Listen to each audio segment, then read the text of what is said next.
My name is Gareth Soloway, and I was a losing trader until I mastered technical analysis. Logic and charts beat hype and narratives every time. Now I teach investors the same techniques that made me a multi-millionaire. This is my trading game plan.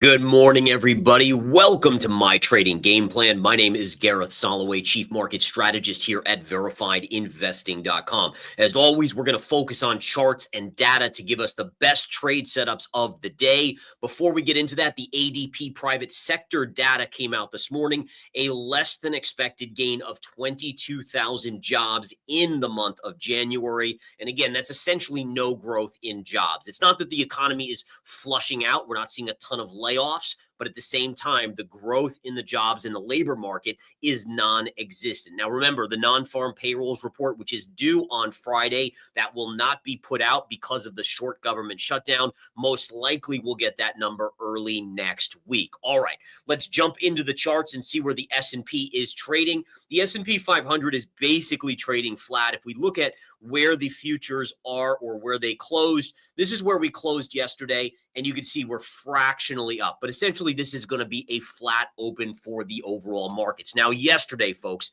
I've been warning about this. The charts have been alerting us to this. The market is at a pivotal junction, and ultimately, the path of least resistance, at least for now, is to the downside. And yesterday, we saw a massive sell-off.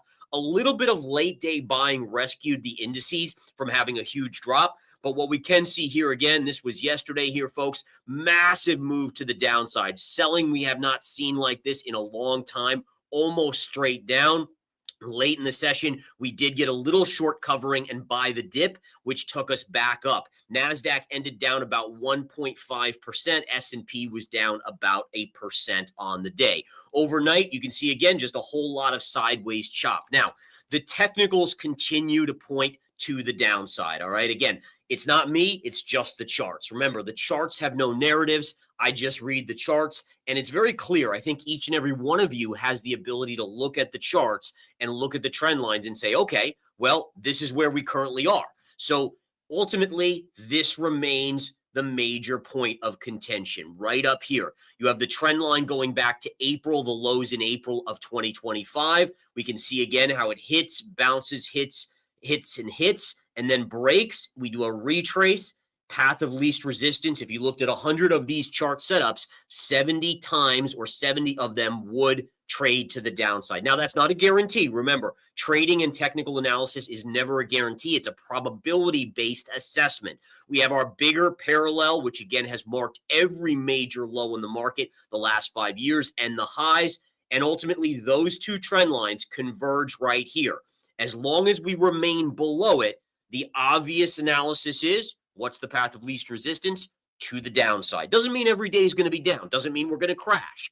But ultimately, the path of least resistance is down. Now, when you couple that with the silver and gold declines, granted they're bouncing back, then you look at the Bitcoin decline, it makes sense that de-risking is starting to take place. We're also seeing liquidity in the debt market start to dry up dramatically. I don't know if you guys have paid attention to shares like stocks like Roblox, Oracle. These software stocks have begun to have epic collapses, while some of the semiconductor stocks still remain near their highs. There is a liquidity crunch occurring, and that generally means downside as well. All right, NASDAQ here. NASDAQ again, folks, I always like to look at the NASDAQ Composite here as it's not as reliant on the Magnificent Seven, but here it is right here. Here's your same trend line. We hit it, bounced, hit, bounced, hit, bounced, and broke, retraced to the scene of the crime, which is what you expect. And now we're trading lower. So again, look for further downside, even if it's not today, which I still think it could be today. I still expect us to make a major move to the downside. Short-term target is going to be on the NASDAQ 22,000. Right here will be our short-term pivot low. Now, again, when I say short-term, I mean ultimately you'll get a bounce there, and then we should see another wave of selling. The downside target on the NASDAQ that I have, again, in the near term, is a breach or move down to about 20,000. This is more a midterm target. This would be a near-term target in the next couple weeks. So again, that's over 1,000-point drop on the NASDAQ in the next few weeks. And then following that, a multiple $1,000 drop in the NASDAQ down to about 20,000. And again, that's from a high of 24,000. So percentage-wise, that would be a pretty significant drop. Now, what's the culprit here? The culprit is right in front of all of our faces, and it is a combination of a weak labor market, a labor market that's not showing growth. Granted, GDP numbers have been strong, but I've explained that to you guys before, that we have massive trillions of dollars being spent on AI infrastructure, and that's helped GDP. If you took out that CapEx from the names of Meta, Microsoft, NVIDIA, I mean, all of these players, the economy would probably be flat like the jobs in the labor market. That's just the honest answer to it. And so if you look at that, we have a economy that is not really growing. Not really. Yes, your AI is, but nothing else is. And then you map it over inflation, and we're coming up in the next couple of weeks to CPI data for January. And what did we see in January? Oil up 10 to 15%. Silver surging. Granted, had a big correction, but silver monstrous moves. Platinum, palladium, copper, all of these, including things like live cattle, meat prices nearing all-time highs. Inflation in the rest of the year is likely going to be upticking, and that's going to handcuff the Fed and this new Fed chairman, whoever it may be. Right now, Kevin Warsh is the nominee, but we'll see if he gets confirmed. That is going to handcuff the Fed from cutting rates as much as the market wants. And that, my friends, is going to be a recipe for a bigger decline than most people think in 2026. All right, back to the charts we go. The 10-year yield is still in breakout mode. Here again, classic chart. We had a move up, hammer, hammer, hammer, which is building a bull flag, breakout, retrace, just like the inverse of what we just showed on the S&P and the NASDAQ. And now your move is to the upside. And this is right here, folks, telling us if this continues up, that inflation is ultimately going to be upticking in the markets. All right, so we're in the economy. The dollar, again, we can see if we go to the daily chart on the dollar isn't doing much the last couple days. Nothing new to report here. And the biggest factor I'm going to continue to watch is, again, is this a down move inside bar for another flush and an eventual bigger breakdown or not? Again, we'll have to watch and see, but right now the dollar is not substantial. Now, institutional money is using the earnings from these big companies to dump into. All right, we've been seeing this for weeks, if not months, but we're seeing it more urgently now. And you can see this. AMD had great earnings, right? The stock is down over 10% on the day. This is also going to hurt NVIDIA as well as Broadcom, which Broadcom's been in a world of hurt recently as well. The only last bastion of really major support is in the memory stocks in the chip sector. But that would be the last domino in that sector to fall. But ultimately, again, folks, if we go to AMD, take a look at this. AMD is trading at 218. Look at the drop on earnings, and it's just continued down over 10% on the day. Where is my day trading level? All right, let's talk about it. I talked about this yesterday. I said, listen, if it gets down to 208, this is going to be my first day tradable level. Again, a major level at 208 on AMD. What's kind of interesting about that as well is you can kind of see there's like this underbelly of support right here as well, right? So if you come down into this level, that 208 area right there should have multiple factors for a technical bounce. Now, what about a swing trade? Where does it become intriguing to maybe go long for a few weeks or a few months? I'll show you right now. Based on that, see this huge gap in here? I'll highlight it for those of you that maybe don't see it. There's a close. We closed here. We opened the next day up here. That creates what's called a gap.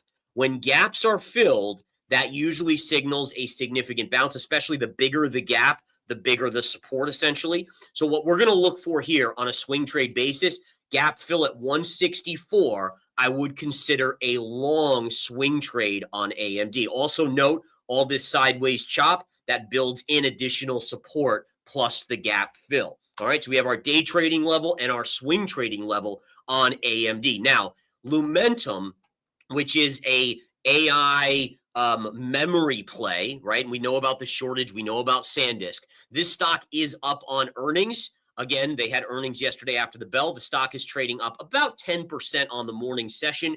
The key here is look at this trend line here, folks. This right up here, 490 to 500. And by the way, it was above this pre-market, but it's already pulled back to 483. This is going to be an epic resistance level on LITE. And again, I'll be interested to see where the stock closes today. Does it close below or above this level? My guess is going to be below the level or on the level, and you could have a major top. Now, speaking of which, if we go to SanDisk, SNDK, SanDisk is getting hammered today as, again, it rolls over. Well, I guess hammered's a relative term, right? I mean, it's only down maybe about, 4 or 5% on the day, or 4% about. But the point being is this is so extended. Be very careful. When the bottom falls out of this, you're going to see a correction like we saw in silver, okay? Momentum is not different in silver or in SanDisk or in any other asset. When you have fundamentals driving price, that's the firm basis of it, right? You can make a case, right? But at a certain point, momentum and greed takes over. And when greed takes over, that's when eventually the flush will come. And it will be not just a 5% drop in these names. It will be a 10 to 20, even up to 40% from peak to trough, like we saw in silver. And again, you might say, well, what does silver have to do with SanDisk or any of these other plays? The answer is greed. It's the same human emotion replaying out where all the money chases it up, and then the weak hands, the leveraged hands, get flushed out to the downside. All right. A couple other stocks here to go over. SMCI is one of the semiconductors up a little bit on the day. I think it's about 7 to 8% here. This one is a semiconductor that's been beaten down. I mean, look at this chart. If you looked at this chart and told me this was a semiconductor play, I would say no way, right? I mean, it's really more hardware, right? Racks for the data centers. But it has been beaten down. I have no trade on this. I'm not going to short it when it's only up this little bit. You can see, again, what I would do is I'd look for the bigger move to the upside. Swing trade short would be around $46. Day trade short, I would consider if it gets to this low. Look at this level right in here, folks. Major kind of trend line right around $39 to $40. These lows here, these levels over here. That would be my first day tradable short. Now, you could say that's $7 away. What's the chance of it getting there? Well, listen. We've seen SanDisk make those big moves. What's to say this can't? And if it doesn't, who cares? Then I don't trade it.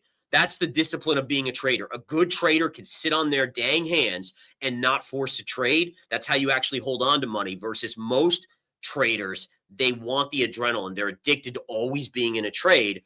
And then ultimately that wipes them out. The more discipline you have, the more discerning you are on your trades, the better you will ultimately be and the more wealth you will accumulate. Very important wise words there. Okay, CMG. Chipotle initially flushed on earnings. It is starting to make a comeback here. In terms of big moves on earnings, it's barely down, so there's nothing here. The first level I would start to get interested in for a day trade would be right here around $35 Pierce. Notice this pivot high and the gap fill. This is only a small gap, but combined with this little pivot high where it consolidated and then broke out, this $35 Pierce should be a key level to watch. Novo Nordisk is down again today. They reported earnings. Their earnings were actually really good. They got $1 in earnings that beat the 90-cent estimate. They beat on revenue. But again, there's more and more competition coming from the weight loss drugs of other companies like Pfizer. Pfizer yesterday had more data on their weight loss drug, and that is driving this stock down. However, there is a day tradable level here. Let's talk about it right now. So I have it already annotated out, $45 to $43 right down here. Gap fill right here, double bottom right here. And I wrote double top, but it technically should be double bottom on that. In fact, I'll correct it right now with you guys so we have it correct on the charts. So double bottom, gap fill right there, and this is your zone of support. If we fall into basically below 45 or a pierce of 45, in the live day trading room, I will be looking to buy a quick trade or do a quick trade on Novo Nordisk. Uber, not doing much. Initially, it flushed. I shouldn't say it's not doing much. It's done a lot, but the end result is almost no change from where it closed yesterday right here, down fractionally on the day. Now, Bitcoin. Bitcoin today is showing a little bit of weakness. The key here on Bitcoin is short term, it has held a very important support level, this pivot low right here. And we did pierce it yesterday, but what we can see is we never closed below it. Now, it might close today, but right now that's holding up. In addition, if we look at these highs over here and we draw a trend line across, look at that, folks. The pierce of yesterday's move went right to that trend line there. This is actually a very good support on Bitcoin. Now, it doesn't allay my worries about a bigger head and shoulder pattern on Bitcoin, but short term, there could be a bounce back to about 85 to 86,000 on Bitcoin, about a $10,000 bounce from current levels. Now, again, if we start breaking through here, we have additional supports right at these other pivots. All of this chop is going to be significant. Also, if you look at sentiment in the crypto space is really, really bad right now. The worse it gets, the more I think we're due for a short-term bull move in Bitcoin. So again, I'm going to watch the levels closely here, but the sentiment, as bearish as it is, combined with this area of support, it does make me think we could see a decent bounce. A lot of this is going to also have to do with what we see in the stock market, right? If the stock market continues to collapse, then obviously Bitcoin probably eventually breaks down, where the head and shoulders may eventually play out. But right now, again, I would not be surprised, and I am bullish in the very short term for the next few days on Bitcoin unless we take out this key support level. Gold and silver today. Let's start with silver. Silver continues to bounce. This is a bounce I called for based on this technical level being hit.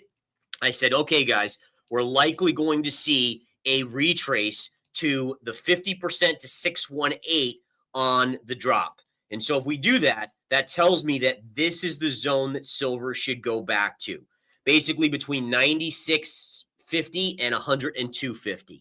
That zone right there. Once we get up into there, I'm going to flip back to the bearish side and start looking for another move to the downside. By the way, after people got flushed out here, if we do get up in this range, you're going to start hearing the bullish sentiment again switching, which should make us all a little bit more nervous once we start hearing that kind of criteria. Okay, gold, same thing. Gold, I think, gets as high as the 618 as it's the more defensive play here. And let me just put that Fibonacci in on this one as well. And if we put that trend line in, you can see we're already through the 50%. 618 is around $5,170. That's where I would think this goes. Once we get there, I'll start looking for another move to the downside. And remember, folks, this hit just like the other charts. Look at this. We kissed this support here.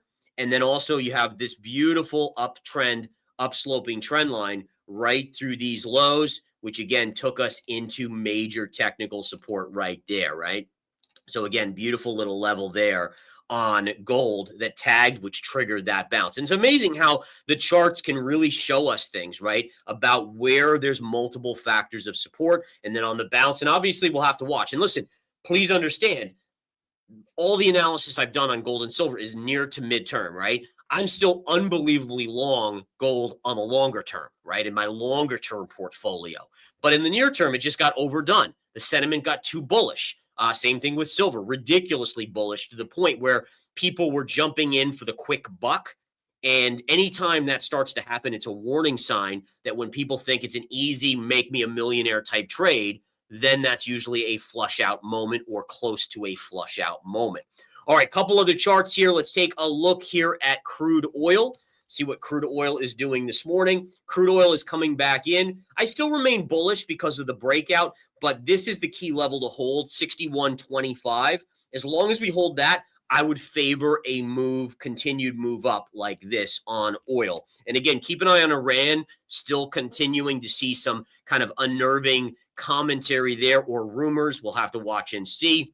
And then if we look at natural gas here, folks, let's take a look. Nat gas is getting a small bounce. Again, incredibly volatile on natural gas. I mean, natural gas, it's hard to be more volatile than silver, but natural gas generally is and has been.